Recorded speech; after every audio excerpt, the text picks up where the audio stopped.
আজ নতুন বাংলাদেশের জন্মদিন বলে মন্তব্য করেছেন প্রধান উপদেষ্টা ডক্টর মোহাম্মদ ইউনূস।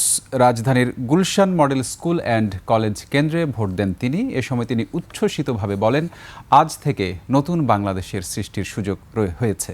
আফসানা নীলার আরেকটি রিপোর্ট।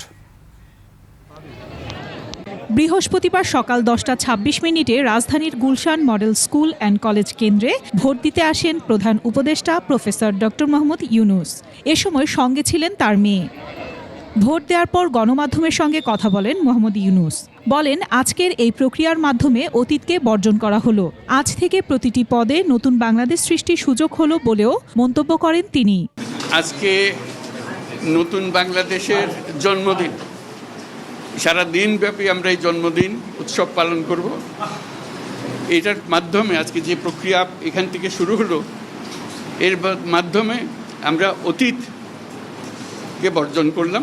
জাতীয় নির্বাচনের পাশাপাশি গণভোটকে গুরুত্বপূর্ণ হিসেবে উল্লেখ করেন প্রধান উপদেষ্টা।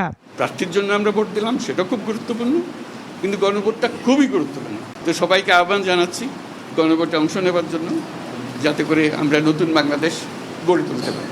জাতীয় নির্বাচনকে উৎসবের দিন উল্লেখ করে সবাইকে মোবারকবাদ জানান প্রফেসর ইউনূস। আফসানা নীলা, 21 টেলিভিশন, ঢাকা।